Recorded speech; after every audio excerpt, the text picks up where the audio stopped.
এর ৬ জেলায় বন্যা পূর্বাভাস দিয়েছে পানি উন্নয়ন বোর্ড। শুক্রবার ও শনিবারের মধ্যে এসব এলাকার নদ-নদীর পানি বিপদসীমা অতিক্রম করতে পারে। এতে একই নদীর আশপাশের নিম্নাঞ্চলের বন্যা পরিস্থিতি সৃষ্টি হওয়ার ঝুঁকি রয়েছে। পানি উন্নয়ন বোর্ডের বন্যা পূর্বাভাস ও সতর্কীকরণ কেন্দ্র এসব তথ্য জানিয়েছেন।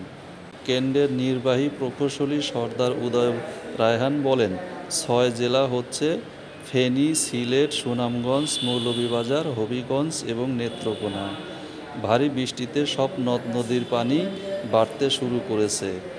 আগামীকাল শুক্রবার ও শনিবার ৩০ থেকে ৩১ মে অনেক নদীর পানি বিপদসীমা অতিক্রম করতে পারে।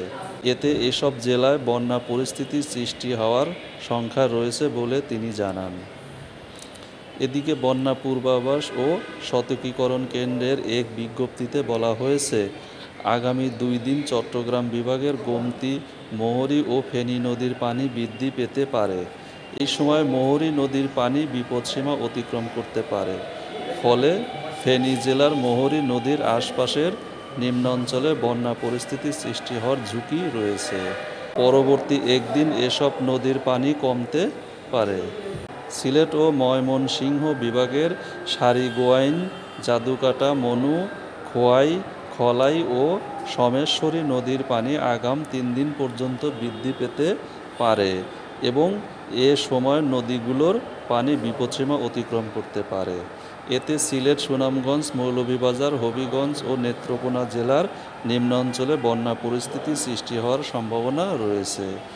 রংপুর বিভাগের তিস্তা, ধরলা ও দুধকুমার নদীর পানি আগামী ৩ দিন পর্যন্ত বৃদ্ধি পেতে পারে এবং তিস্তা নদীর পানি সতর্কসীমা অতিক্রম করতে পারে।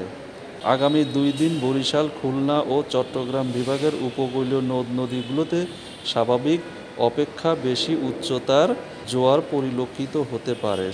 সুরমা, কুশিয়ারা নদীর পানি বর্তমানে কমেছে, তবে আগামী ৩ দিন পর্যন্ত আবার বৃদ্ধি পেতে পারে। পানি বাড়লেও তা বিপদসীমার নিচ দিয়ে প্রবাহিত হওয়ার সম্ভাবনা রয়েছে। ব্রহ্মপুত্র, যমুনা নদ-নদীর পানি কমেছে এবং তা বিপদসীমার নিচ দিয়ে প্রবাহিত হচ্ছে।